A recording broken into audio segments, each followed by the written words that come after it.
Hey, friends and lovers, we usually don't have a preemptive warning for the episode. We just want to reiterate that Black lives still matter. If you've watched Training Day, if you haven't, spoiler, but it does surround Denzel's character, who is a crooked cop. So we definitely hold his character accountable in the episode, but we also understand that the fight is still being fought. And if this is going to be a hard episode to listen to, then we completely understand. But, in light of Chadwick Boseman, we are working on a tribute episode.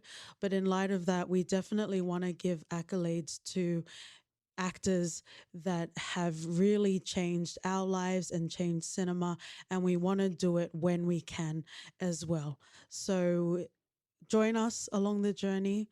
Understandable if you don't, but let's get on with the show.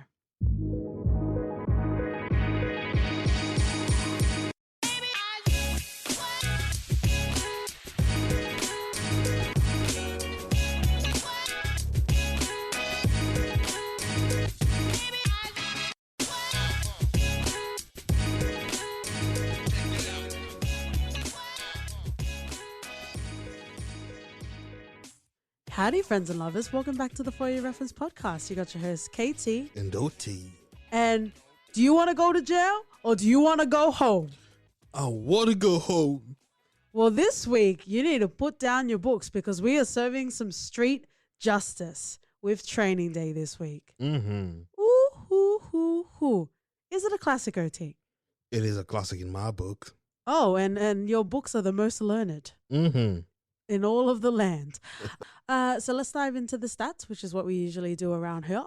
It was released in 2001, director Antoine Fuqua. We have the writer David Ayer, and all of the stars were out in this production, wasn't it, OT? Mm-hmm. Indeed. Denzel Washington and No, KT. you got it right the first time.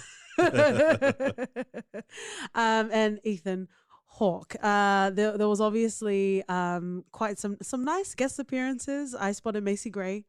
Dr. Dre was also there. And we had Snoop Dogg.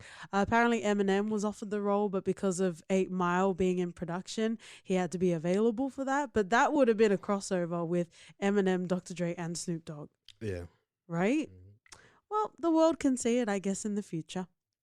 But yeah, full quality. Okay. For the box office, the budget of this movie was 45 million. Where? What do you mean where? I don't understand where all that money went, to be honest. To Denzel, mate. Oh yeah, actually. Is this peak Denzel? Oh, this is big Denzel in my book. Yeah, in your learned books. T. Rogers, who's the founder of the Black Pea Stones Bloods in Los Angeles, they were in his vicinity, in his dominion. So maybe that's where some of the money went. I don't know. Don't come and fight me. So on that budget, they actually accumulated $104.8 million. Nice. That's good. That's a lot of training. It is. Wow. But yeah, let's get into our first impressions. OT said that it is a classic, so I guess we can go through what it was like watching it now, what's it like watching it back in the time, how you felt about all the Denzelisms in the movie, if you had any sort of drinking games for that. And obviously I want to talk about Ethan Hawke. I fucking love him. Great guy. Mm-hmm. Super cool guy. But yeah, let's get into first impressions, OT. Well, I love this, man. I think I really didn't. It scared me. It scared me the first time I watched it. Were you? You don't have to give an exact age, but were you like a teenager? Were you a preteen? I was a baby. It's a wee baby Shams. Yep. Archer reference. And I think it scared me just seeing Denzel do this sort of role. Because in my experience, he was always the sort of good guy and stuff. And then in this, I was like, ooh, I don't know what this is. This is not my Denzel. The smiling was not malicious. Yeah. Yeah. It really wasn't. And I think back then, primarily, I think, especially in my sort of Neighborhood and Circles, we knew Denzel primarily for the role he played in Cry Freedom. I think it was when he played Steve Biko during the South African apartheid. And wow, just seeing him in this sort of veneer was just mind fuckery to the next degree. You really need to school me on my Denzel because you went back to the 80s. What? Yeah, Cry Freedom. I'm looking at it now. It came out in 1987. Oh. I don't know that Denzel. I knew that Denzel because it was the one sort of tape that circulated the whole neighborhood like 10 times. And it starts to get a bit fuzzy. Or you'll have like neighbors that don't rewind the tape. They just started in parts where they started getting really fuzzy, you know? But wow. It was just, I think I was not used to seeing him like that because all the sort of movies beforehand that I had sort of known my Denzel to be was so completely different. You're so cute, my Denzel. He is my bloody Denzel. And he's mine as well. The Denzel is mine. I said it. And I think it just goes to show the sort of range he has. People would come for him because he doesn't do a lot of something way off field that would require him to fucking starve himself or whatever. But that's not really, you know. Well, I think that's definitely something interesting, and I hope we have some time to talk about it. There's a difference between being an archetype and there's a difference between being known for something. Right? Because you can have actors where it becomes a bit grating, or you know, Buscemi's always there for his wet eyes in the background. But then you also have people that they're just fucking good at what they do. Right? Yeah. Imagine Dragons. All of the songs sound the same, but they're still great. If you can differentiate them. But yeah, there's definitely a distinction between archetype and what you're most known for. And I really hope that we can talk about it, because to say that Denzel doesn't have range, we're just fighting at the blank internets right now. But to say that Denzel doesn't have any sort of range because he has that continual sort of charm, I think is a disservice. And we don't deserve him if that's the case. Robot Jesus, take us all over right now, because we don't deserve Denzel or O.T. Washington. You definitely have to say something about Ethan Hawke before I get into first impressions. Thank you. Oh, I did not know him back then. Fuck off. That's a full-blown Succession fuck off. I really didn't. All I knew was Denzel was in a movie and I went to watch it. Okay, that's fair. And that's all. Everything else was fucking background noise, mate. Okay, that's not fair. No, that is very untoward. You're talking about a baby OT who's just seen his, you know, Steve Biko in a sort of transformed role. And granted, I watched this even before I watched Malcolm X, so you can sort of see my weird timeline with Denzel movies. Yeah. So it ping ponged like me around. It's like a Taye Diggs flash forward, flashback. Yeah, it's sort of daybreak in acid. Wow. Yeah. And that's a soundbite right there for your friends and lovers. I wonder when people are going to be like, we get it, KT, you're young. But I'm not. There are many younger people than I. But the earliest that I remember Denzel was Remember the Titans. Oh, when did that come out? 2006? That came out a year before. No, that came out a year before Training Day in 2000.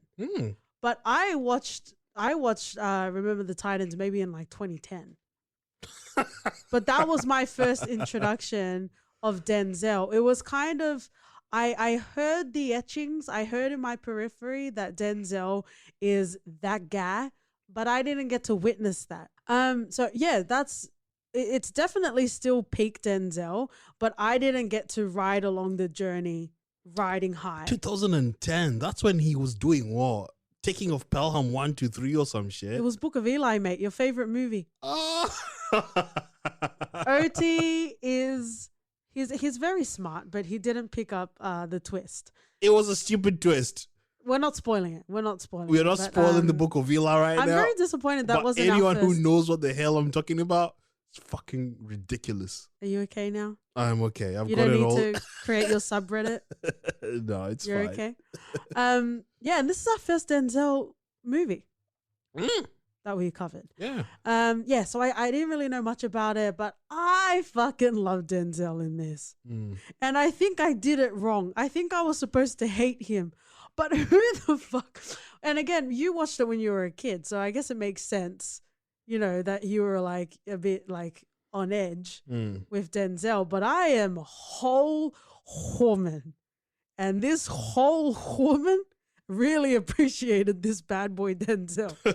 I was like, I am here for this. This is great. I'm having the time of my life, guy.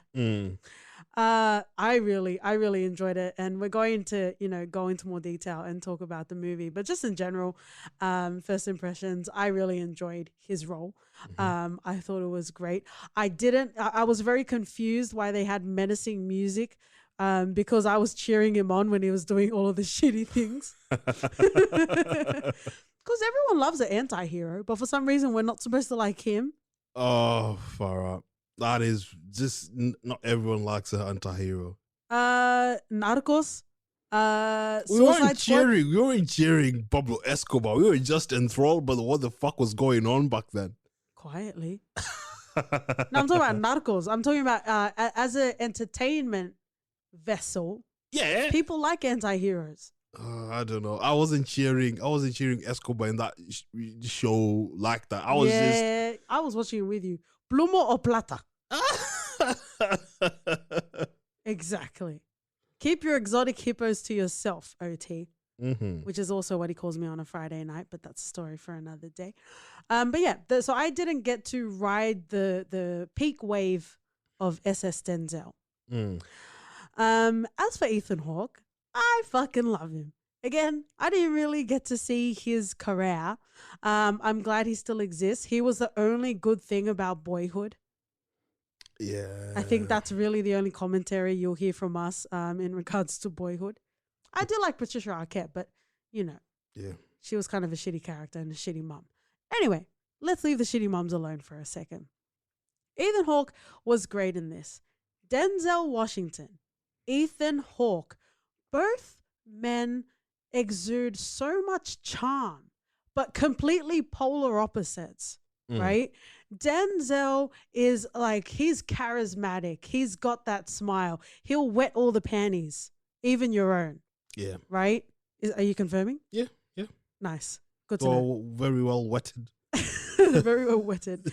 And Ethan Hawke has this cool sort of charm, right?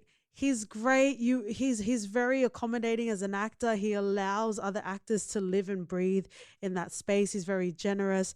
Like, you just want to sit and have a beer with him. Yeah. Really. So to have these two juggernauts sharing the screen, you didn't really need any other cast. True. And there was barely any other cast. It was just an interaction between Denzel and Ethan Hawke. I'm saying, like, if they had actors that were of lesser ilk, it wouldn't have done as well. No. We would have been looking around for some other sort of reprieve. Especially for a 2-hour movie.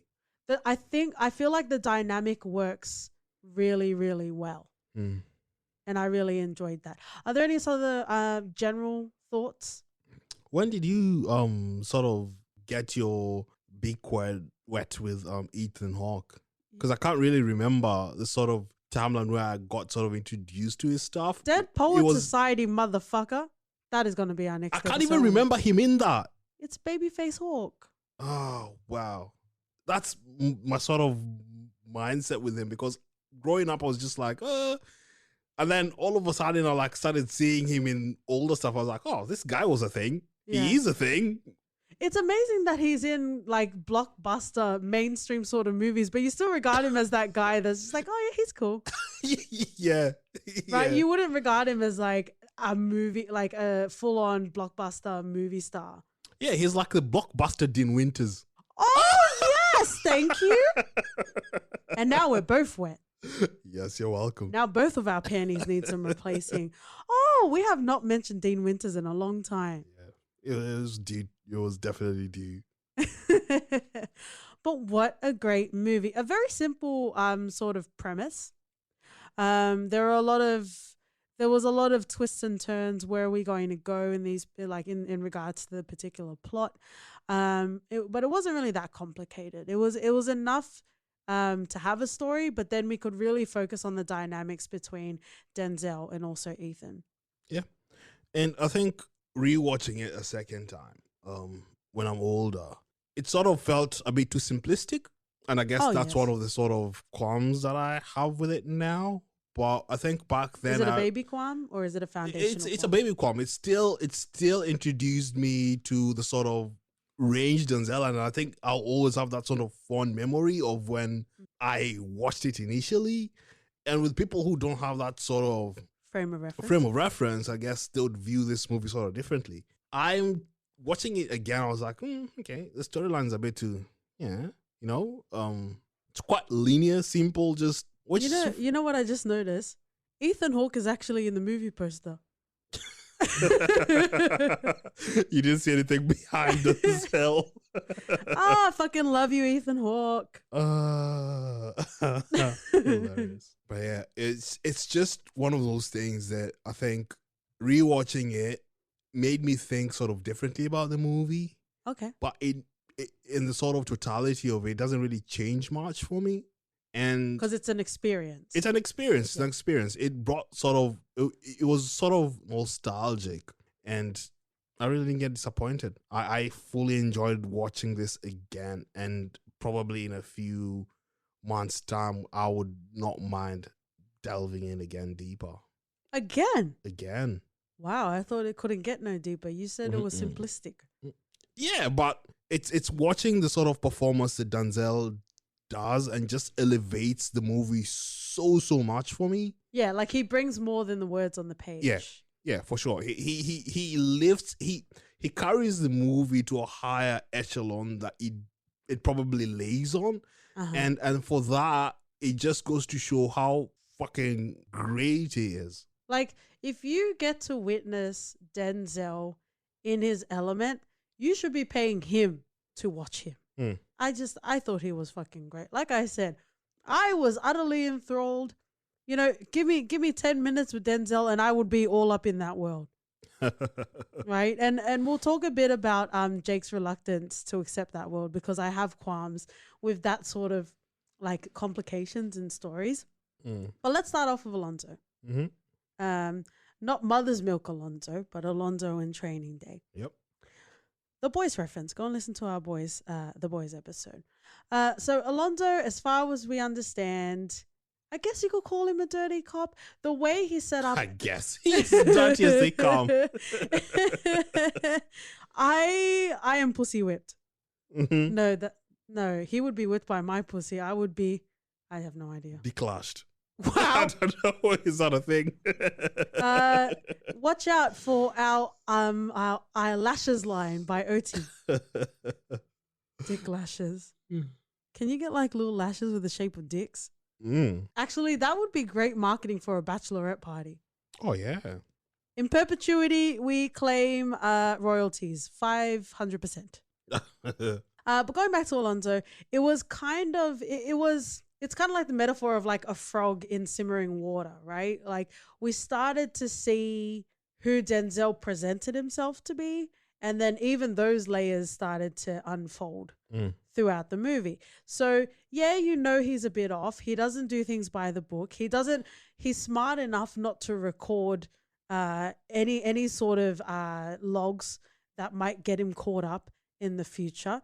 But at least the way I saw it, in the first less than a third of the movie, I was led to believe, and maybe it was my Denzel rose-colored glasses, I was led to believe that, yeah, he does some crooked shit, but you're not going to be able to like apprehend shitty people without shitty methods. That's kind of the way that I saw it. He was kind of a bit rogue. He was kind of a bit McNulty from The Wire, where he wanted to get results. Oh, yeah. Right? The fact that he indulged in the spoils of war, that's a whole nother complication. But he kept talking about, like, we need to do it. This needs to be done. This is street justice. So I was like, okay, this guy's got a code. right? Mhm. So as distorted as it might be, because it is very dangerous when people have their own sense of justice, but he had a code that he lived by. I wouldn't even say he had a code. He was just No, it was all lip service, but I'm saying like near the start of the movie, he was like, you know, he's raping girls. We need to, like, we did well. Yeah. Right? Or he's been selling drugs to kids for over 10 years. So this was justified. Spoiler. We're getting into spoilers now. So I was okay. I was okay in that setting. And then as the movie unfolded, it was hard to defend him. But boy, did I try. Rewatching this and sort of piecing together wherever they were trying to say or lay out for Denzel, that's sort of because I already watched it ages ago and I could sort of remember bits and pieces here and there. I was like, oh, okay, so this is what he said this because of that. All right. But it wasn't enough for me to sort of, well, at least back then, piece everything together. So I could see where you're coming from in thinking that it was sort of a slow boil. He's just, for me, in this movie, he just started being corrupt in the get-go. The first minute we saw him on the screen, he was just bad. Is this the first sort of like evil character that he's played that you've seen? Well, there's American Hustle. I think that's what it was called. He played like a gangster, mobster. So there was that as well. Yeah. There's been not a lot, really. He swings, he leans the other way. Yeah. It was one of those things I was like, okay, this guy is just... In the first sort of scene where he meets Ethan Hawke, they stop a car with college kids. Yep. And then forces Ethan to take whatever he thought was weed at the time. Laced with PCP or some letter. Yeah. I was like, fucking hell. He put a gun on his head. It was literally entrapment. He did it so he felt like he had to. He's very abusive. Like, only for you to get to the end of the movie and realize why he did that all in the first place. No, it was made quite clear. It was a way to, you know, hold the guillotine over him, so to say. But not until he killed his friend, supposed friend in Roger, that he starts sort of, you know, you could see him explaining things. I've been planning this thing weeks before I met you, he said. Yeah. And you could see if you deny our story and they drug test you, they'll find traces or... But yeah, exactly. Yeah. Like, he knew what he was doing, and that was quite clear. And again, I go back to the symbolism of the frog in like a simmering pot of water. That was Jake. Like, there were so many instances that happened that made him deeper and deeper into this hole. Right? To the point where he couldn't just leave. Yeah, yeah. Sometimes you want to think that if you're in that scenario, surely you walk out of the fucking car. Yeah, but then he's susceptible, and I guess he never thought that it would escalate Probably not. To the point that it did. It was a fucking wild day. After everything had unfolded, Jake was still fucking naive enough.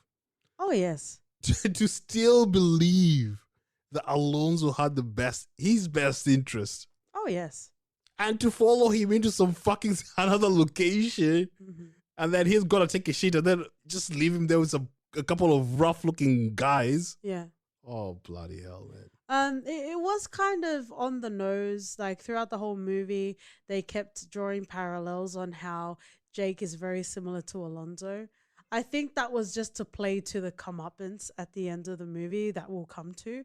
But I found that really cheesy. You know, Alonzo's like, I remember when I used to be like you. Mate, you're a fucking psycho. You were on a different plane of existence. Yeah. But that, you know, those are the strings of manipulation, right? That Alonzo had. So it was interesting. It was interesting to see how effective he was in manipulating Jake as well. Oh, for sure. Let's talk about Jake. Let's talk about Jake. And I guess I brought it up in our The Boys episode, and probably some of our other episodes on our podcast, where I get annoyed when the character, usually the protagonist, is being thrust into a world and there is a role that is also assigned to them, right? What I get annoyed with is there's too much back and forth, right?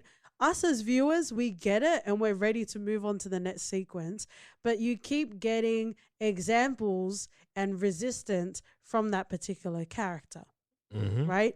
I just have a general impatience with it. But the fact that this was a movie, it didn't need all of that back and forth of him resisting or, you know, fighting temptations. Shout out to Beyonce. Do you remember that? I remember that. Wow. Will we? Oh, probably not. Well, I'm in it for the long haul. We're going to have many episodes ahead of us. But yeah, it becomes very tedious when I'm waiting for the main character to latch onto the world or defy the world, resist the world, and let's move on. So I think that was a bit of my umbrance with Jake. I'm just like, come on now. Either. But it's all like, happening within the day. It's all happening within the day. It's not like he's had a week to think about it or to stew over it. To protect the sheep, you gotta beat the wolf.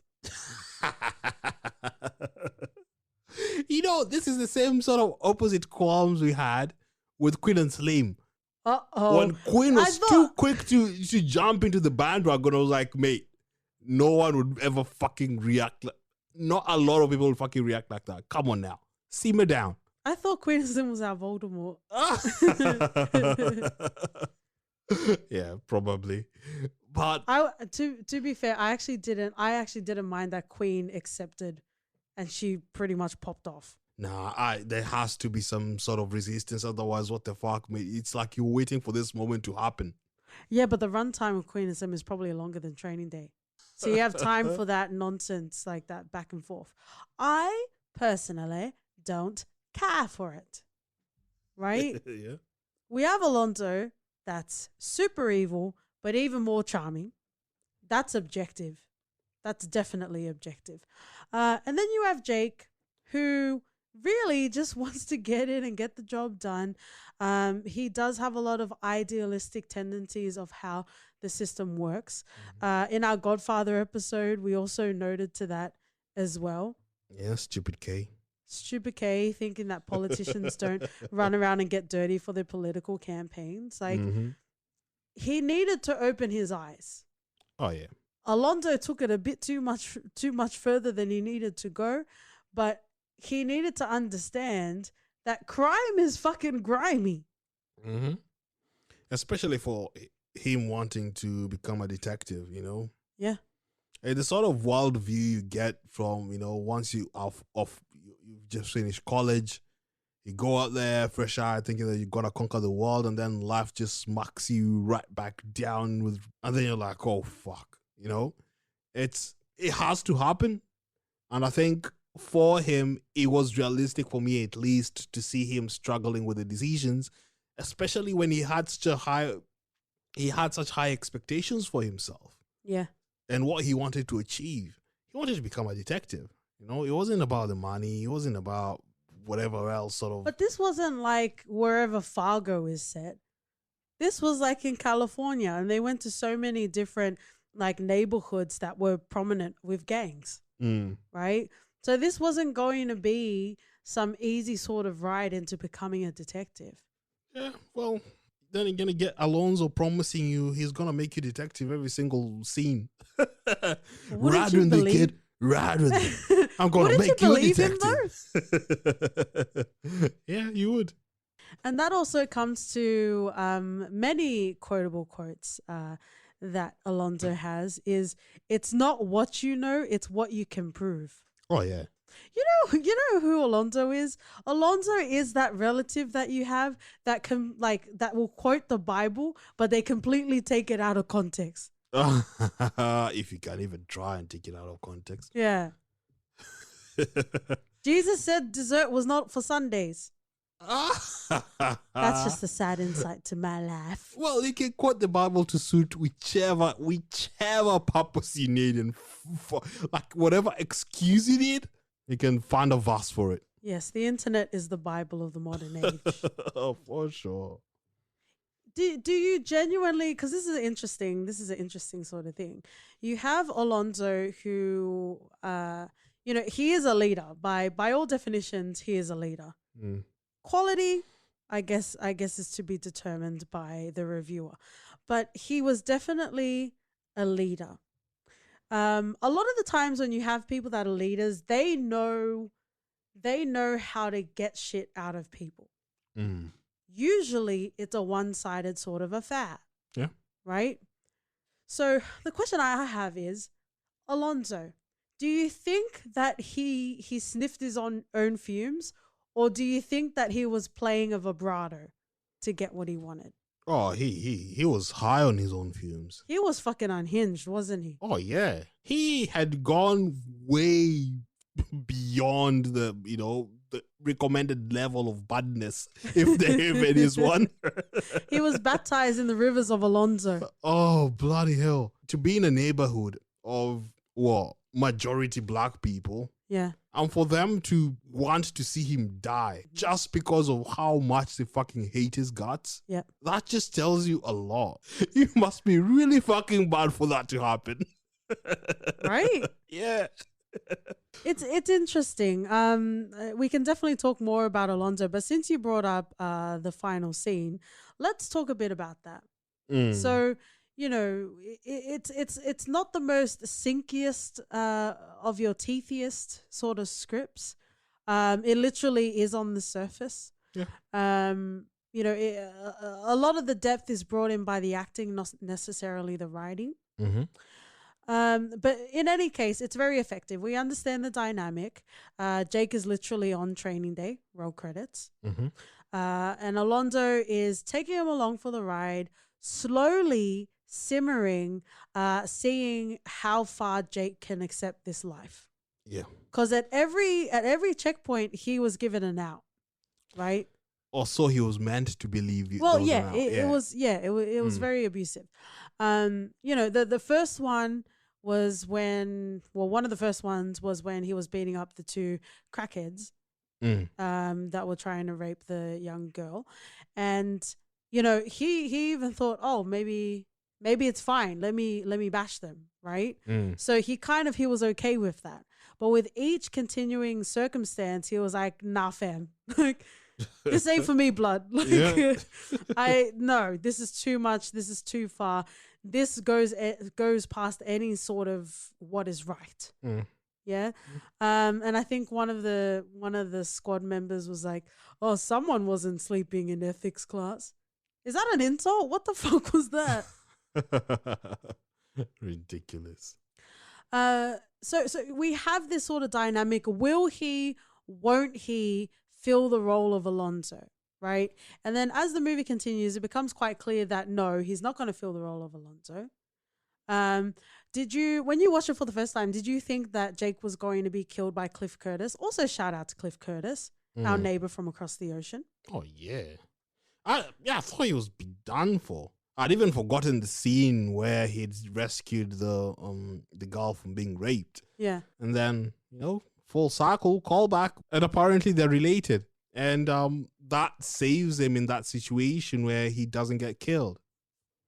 yeah, it was a nice baby twist. Mm. Because actually, let's go to this. At the start of the movie, we have Ethan Hawke, and we also have his wife and the baby, and there are candles around his picture. Mm-hmm. So I took the first sequence of Ethan Hawke being a ghost visiting the wife, not a Demi Moore sort of Swayze situation, but I thought it was like a precursor of Ethan Hawke dying. Oh. Yeah, the ending was really interesting. According to IMDb trivia, which is where you should go if you have qualms with this trivia, not us. Apparently, Alonso's character was supposed to walk away and be innocent of all his crimes. Apparently that was the ending, but Denzel was like, no, he needs to have his comeuppance. Walk away how? How would you explain that at all? I can't understand. Because life isn't fair, yo. Okay, that's true. Actually, more often than not, they walk away. Please subscribe for my screenplay. All right. But I'm glad that it ended the way it did, because it just showed and it fitted the sort of character that he was. Yeah. He didn't respect anything. He didn't respect anyone. Yeah. It was use them, toss And them away. You heard one of the characters saying he respects nothing. Yeah, you're only as good as your value to him at the moment. You know? Actually, and he was also willing to sacrifice his mijo, his son. Yeah. Fuck, man. Yeah. When Familiar- your son doesn't even come to you and you're calling to him, you know you're a shit person. Familial ties who? Yeah. Wow. You would think, wow. Yeah. Again, it was hard to defend him, but I found a way. Clearly did. And because I didn't really buy in, I was more enjoying the character. I didn't buy into him being evil. And that's nothing to reflect on his acting. He's fucking brilliant. But I was being giddy watching him being evil. Wow. Well, you have Michael Sheen in Prodigal Son being an evil man. But he has a face for it. No, he does not. You sure? When you hear the name Wesley Snipes, do you imagine the Hollywood actor or do you imagine a pasty Englishman? 30 Rock reference. In any case, my point is, I understood the dynamic of the film. I understood what they were building to. However, I felt like I didn't really need comeuppance from Denzel because I loved him. And I'm like, why do you need to give him comeuppance? I also thought it was very anticlimactic, and it definitely fizzled where there was all of this high tension and you had Jake with the gun, right? And we're waiting to see, is Alonzo going to get the gun? But then he just grabbed a packet of cigarettes, right? Yeah. And then someone else comes around and takes that gun, Mm-hmm. right? But then he doesn't get shot. Like, I don't know, years and years and years of like keeping like people in the neighborhood under your thumb, and not even one like canard come and shoot you out of nowhere. Yeah, you'd assume there's a canard in there somewhere.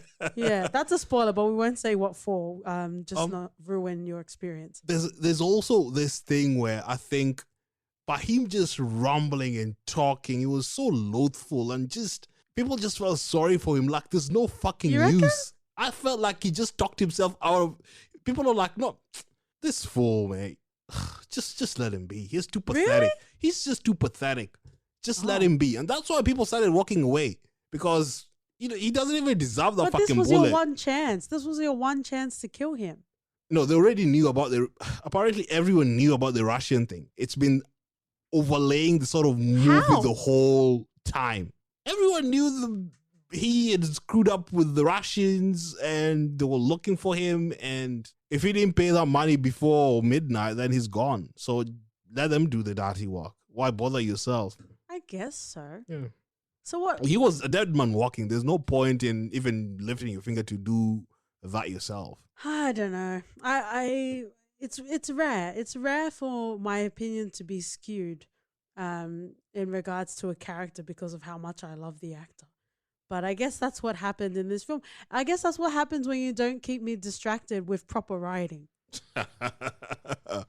Yeah, it really wasn't the best. But I think this is, for his sort of role alone, this is one of the best sort of Denzel movies for me. I'd Nice. say in my top 5 Denzel movies. Wow. And it has zero to do with the storyline. Like, That's quite clear. Zero, I think number 1 for a lot of people would just be Malcolm X, because he fucking knocked it off the park with that. Yep. But wow. Well, he won an Academy Award for this. Yeah, he did, because I think they felt sorry because they missed giving him an actual Oscar that he deserved. Well, there was upset because Russell Crowe was also nominated the same year for A Beautiful Mind. Oh. And that's why you just have to do it properly the first time round so you don't skew things later down the line. Well. But he got it. Doesn't matter now. OT's bringing institutionalized racism into For Your Reference podcast. Put some doof over that. And you've got yourself a hit. Mm-hmm. You can EGOT OT. Oh, yeah. That's a 30 Rock reference as well. Also, Ethan Hawke was nominated for supporting actor, which is very similar to Godfather because he had more screen time than Denzel. Oh, but it's the same scenario with sort of Marlon Brando. How Where dare you? I will not have you besmirching Ethan Hawke in the For Your Reference. I'm not episode. besmirching him. Yes, he had more screen time, but the lead was clear. He controlled everything. I hate to break this to you, OT, and you know I love both of these men, but you're more of an Ethan Hawke than Denzel. You've got more of that cool sort of charm, not like, walk into a room and wet all the pussy charm. You've not seen it yet. You just wait. Is that like Barry from Archer? Hey, smell this. Yeah.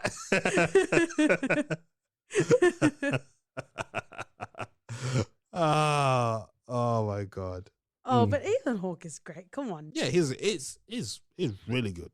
He's really good. And that's what makes him great. Nah, he's just really good. Damn. Denzel is great. Yeah, we've established that. Mm-hmm. There were other actors that were attached. Oh, are they? Are you being a dick or what are you doing? Yeah. See, you can't even be a dick correctly. That's why you're not Denzel, my love. Truth hurts, These are things that you need to hear. Bruce Willis was also offered the role of Alonzo. Okay. Nah. I don't know. I like Bruce Willis, so he would have probably walked. Yeah, Samuel L. Jackson was also in the works before they got Antoine on board. It would have been too shouty. But okay, so we've got a bit of time now. So let's go back to the topic that I mentioned at the start of this episode. Mm-hmm. Because I always say, let's put this to the side and let's talk about it, and then we never get to talk about it. So let's spend a little bit of time because this is a perfect time. This is a callback, to earlier. The difference between an archetype and the difference between being known for something. Mm-hmm. So we talked about Denzel. He can't help it, right? He's just a very charismatic guy. Yep. Right? The fact that flows into his performances should never be a hindrance. Mm-hmm. But that could, I guess, be an argument as to him playing the same role because he's so charming. Yeah. Right? Let's spend a bit of time talking about the guest stars of this movie. I spotted Macy Gray from a mile away. Oh, yeah. And as soon as she opened her mouth, I'm like, this is the request line. Wow. It was nice to see her. I personally haven't seen her in anything in a while. Yeah. The last time I remember her reference was in The Office when they were singing I Try after Andy's play. Yeah. See, and even that's a bit of a dodgy reference, but that's the last time I remember any sort of referencing to Macy Gray. Yeah, it was good seeing her there. Without getting too much into my life, this is a podcast, so it is wholly audible. And I had a huskier voice when I was a kid, and I was called very flattering names. And amongst those names were celebrity names. I was, maybe not affectionately, I was referred to as Whoopi Goldberg. And I was also referred to as Macy Gray. Ooh. Because of my voice. So I have a very soft spot for Macy Gray. Oh, very nice. But it was good seeing her. It was fun seeing that she sort of was used in that environment, and she was like, "This is not a warrant. Where's my money?" And she was smart. She knew what was going on. She really did. She really did. A lot of people wouldn't know that, and it's good to watch movies and stay informed if you can't read a book. Yeah. Come on, friends and lovers. Let's start a book club. Mm-hmm. Who else was guest starring? Well, we obviously have Snoop Dogg in a wheelchair. Mm. It was also referenced later on in the shootout that Denzel was the one that inflicted the injury to Snoop Dogg to be in the wheelchair. Yeah, you could tell he was super scared of Denzel. Oh, yeah. Oh, definitely. And then we also have Dr. Dre as a part of the crew. Mm-hmm. So that was interesting. What do you want to talk a bit about the crew that Alonzo had?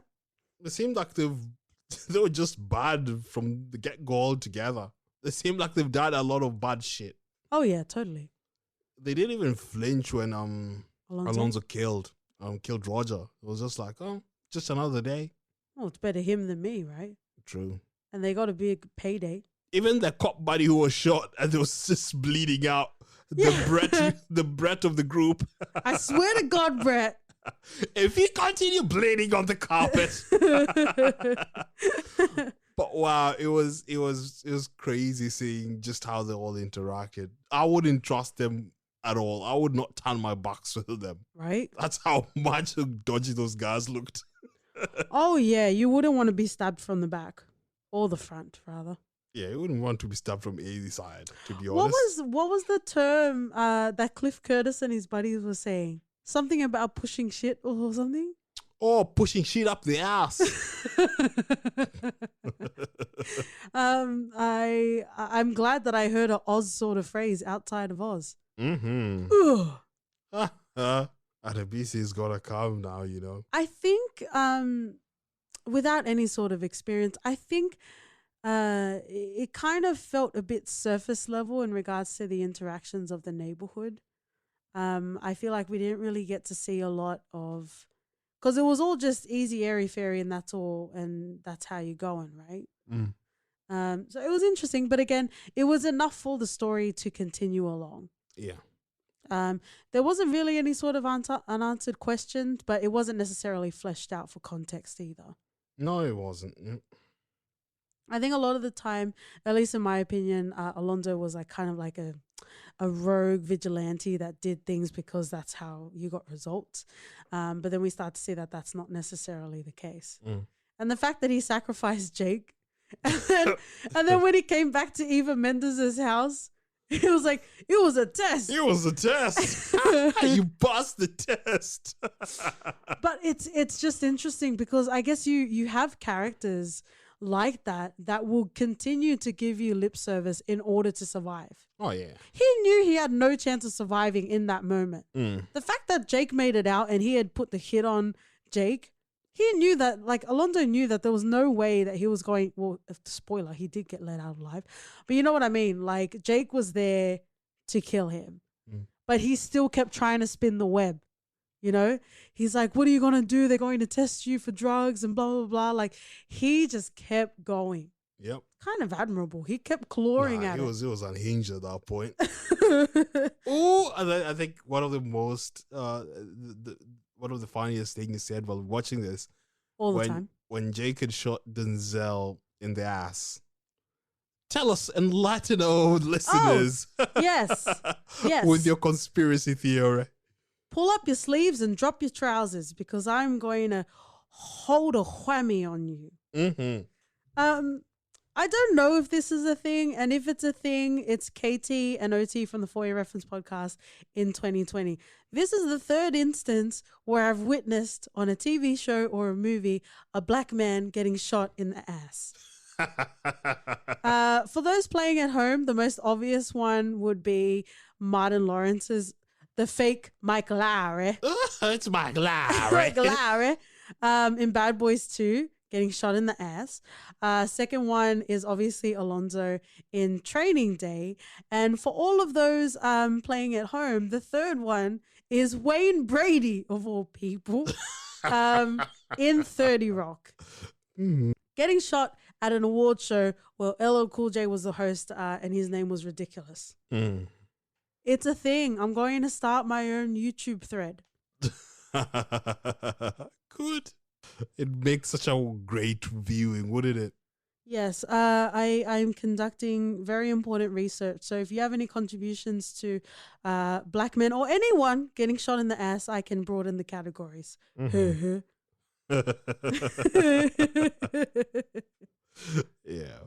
It's one of those things you don't really think that people would shoot you there, so right.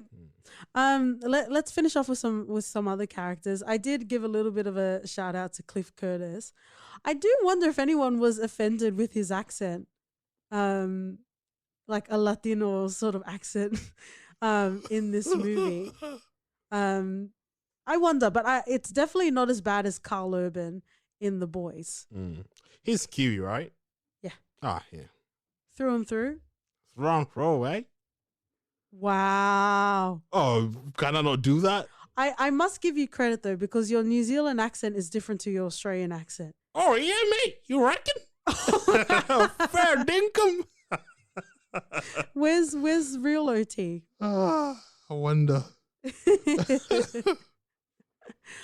Oh, but this was a very nice. It was a very enjoyable watching experience, and you know, in times, what more can you ask for, friends and lovers? Mm-hmm. Perhaps better writing, but you know, Yeah, we were not there for the writing.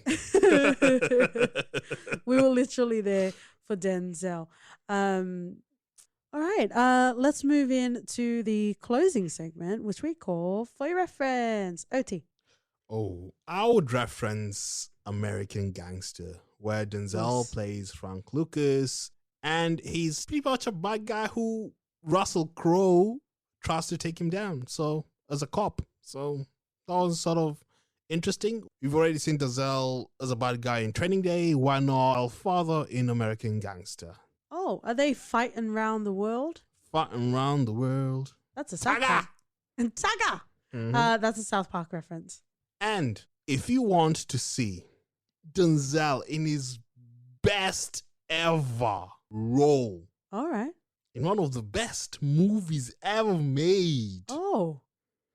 and the best movie in the 90s, Oh, you're teasing me, my love. Come on. you have to watch him in Malcolm X. That was worth the build up. It was definitely worth. There you go. OT will never leave you edging, friends and lovers. And I will reference the Book of Eli. Ooh.